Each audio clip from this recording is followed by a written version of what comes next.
କେତୁଗ୍ରସ୍ତ ଚନ୍ଦ୍ରଗ୍ରହଣ। ଅମାବାସ୍ୟାରେ ହୁଏ ସୂର୍ଯ୍ୟୋପରାଗ। ସୂର୍ଯ୍ୟୋପରାଗ। ପୂର୍ଣ୍ଣମୀରେ ହୁଏ ଚନ୍ଦ୍ରଗ୍ରହଣ। ତେଣୁ ଏ ଯେଉଁ ଫାଲ୍ଗୁନ ପୂର୍ଣ୍ଣିମା ମଙ୍ଗଳବାର ପଡ଼ୁଛି, ଏ ଦିନ କେତୁ ଗ୍ରହ ଚନ୍ଦ୍ରମାକୁ ଗ୍ରାସ କରିବେ। ତେଣୁ ଏ ଗ୍ରହଣର ନାମ କେତୁଗ୍ରସ୍ତ ଚନ୍ଦ୍ରଗ୍ରହଣ। ଏ ଗ୍ରହଣ ଦିନ ଯେତେବେଳେ ଚନ୍ଦ୍ର କେତୁ କବଳରେ ଥିବେ, ସେ ସମୟରେ କିଛି ଶୁଭ କାର୍ଯ୍ୟ କରାଯିବନି। ଯଥା ଆମେ ଭୋଜନ କରିବା, ଏଟା ଶୁଭ ଆମ ପାଇଁ, ଦେହ ବଞ୍ଚିବ, ଶରୀର ମାଧ୍ୟମ ଅନ୍ନ ଚିନ୍ତା ଚମତ୍କାର। ଆମେ ଗ୍ରାସ କରିବା, ଗ୍ରାସ କଲେ ଦେହ ବଢ଼ିବ, ସୁସ୍ଥ ରହିବ। କିନ୍ତୁ ସେ ସମୟରେ ଜଠରରେ, ପାକସ୍ଥଳୀରେ ଅନ୍ନ ନ ରହିଲେ ଭଲ। ଶାସ୍ତ୍ରରେ ଲେଖା ଅଛି ଆମେ କେତେବେଳେ ଉପାସ ରହିବା। କନ୍ୟା ପ୍ରଦାନେ, ଯେତେବେଳେ ଆମେ କନ୍ୟା ଦାନ ଦେବା। କନ୍ୟା ପ୍ରଦାନେ ହରିବାସରେ ବୋଲି ଏକାଦଶୀରେ। କନ୍ୟା ପ୍ରଦାନେ ହରିବାସରେ ଚ।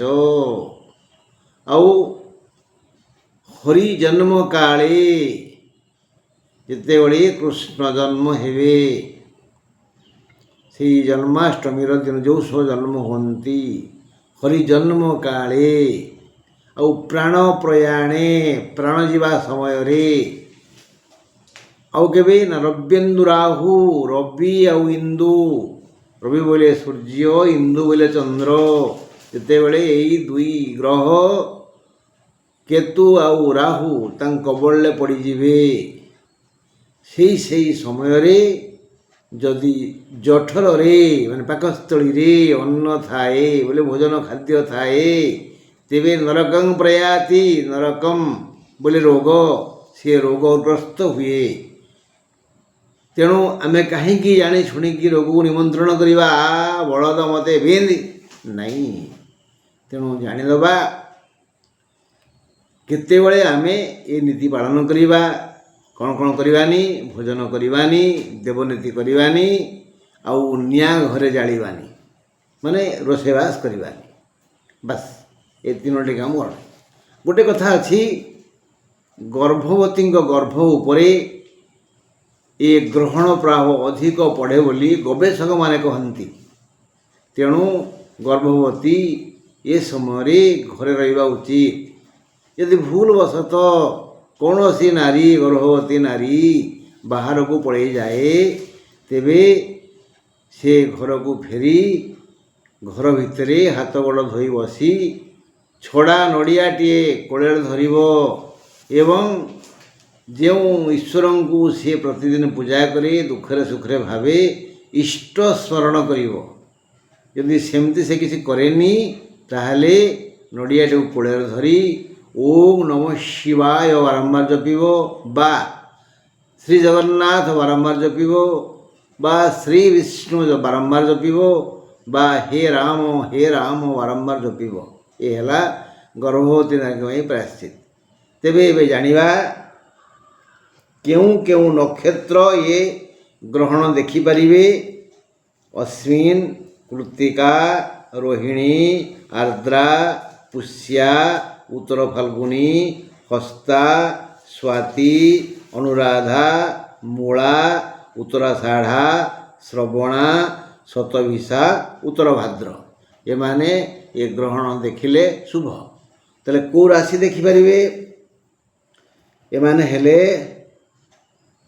ମେଷ, ମିଥୁନ, କର୍କଟ, ସିଂହ, ତୁଳା, ବିଛା, ଧନୁ, ମକର, ମୀନ।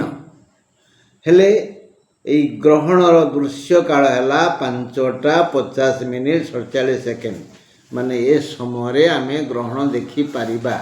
5:50 କେତେବେଳେ ଗ୍ରହଣ ପୁରା ମୁକ୍ତ ହେବ ଆକାଶରୁ?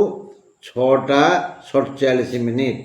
ଏଣୁ ଗ୍ରହଣ ସ୍ପର୍ଶର 9 ଘଣ୍ଟା ପୂର୍ବରୁ ଆମେ ଦେବନୀତି ଅନ୍ନ ଭୋଜନ ଆଦି ତ୍ୟାଗ କରିବା ଅର୍ଥାତ୍ ସମୟ ମନେ ରଖନ୍ତୁ ପ୍ରାତଃ 6:20 ଠାରୁ ପାକ ତ୍ୟାଗ କରିବା ପ୍ରାତଃ ସକାଳ 6:20 ଠାରୁ ପାକ ତ୍ୟାଗ ଅନ୍ନ ଭୋଜନ ଆଦି ଓ ଦେବନୀତି ନିଷେଧ କରାଯାଇଛି। ସୁତରାଂ ଏଇ 6:20 ଠାରୁ ସନ୍ଧ୍ୟା 6:47 ପର୍ଯ୍ୟନ୍ତ ସକାଳ 6:20 ଠାରୁ ସନ୍ଧ୍ୟା 6:47 ପର୍ଯ୍ୟନ୍ତ ଏ କାମ କରିବା ନାହିଁ। ପୁଣି ସନ୍ଧ୍ୟା 6:47 ପରେ ସ୍ନାନ କରି ମନ୍ଦିରରେ ପଶିବା, ଠାକୁରରେ ପଶିବା, ପୂଜା କାମ ଆରମ୍ଭ କରିବା, ରୋଷେଇ ଚୁଲି ଲଗାଇବା, ରୋଷେଇ କରିବା, ଗ୍ରାସ କରିବା, ହେଲେ ଆମ ଦେହ ସୁସ୍ଥ ରହିବ, ନହେଲେ ଦେହ ଉପରେ କୁପ୍ରଭାବ ପଡ଼ିବ। ଏଇଟା ହେଉଛି ସ୍ଲୋ ପଏଜନ୍, ମାନେ ଧୀର ବିଷ। ଜଣେ ଗୋଲ୍ଡ ମେଡାଲିଷ୍ଟ ମ୍ୟାଥମେଟିସିଆନ୍ ମୋତେ ପଚାରିଲେ, ନା ମୁଁ ତ ଗ୍ରାସ କଲି କାହିଁ ତ କିଛି ହେଇନି। ଠିକ୍ ଗୋଟିଏ ବର୍ଷ ପରେ ସିଏ ତାଙ୍କ ତରଫରୁ କହିଲେ, ନାଇଁ ଯାହା କୁହାହେଇଛି ଋଷିମୁନି କହିଛନ୍ତି ତା ଠିକ୍। ଏବେ ମୁଁ ଆଉ ସମୟରେ ଠିକ୍ ଖାଇପାରୁନି, ପେଟ ପ୍ରାୟ ଫୁଲି ଯାଉଛି, ମୋତେ ନାନା ରୋଗ ଧୀରେ ଧୀରେ ଆକ୍ରମଣ କଲାଣି। ତେଣୁ ଭାବିଚିନ୍ତି କାମ କଲେ ଦୁଃଖ ଆସେନି। ବନ୍ଧୁ ଗ୍ରହଣ ସମ୍ବନ୍ଧରେ ଯାହା କହିଲି ଆଶା କଲେ ପାଳନ କରିବେ। ପାଳନ କଲେ ନିଜ ପାଇଁ ଭଲ, ନ କଲେ ମୁଁ କ'ଣ କରିବି। ରହିଲି, ନମସ୍କାର।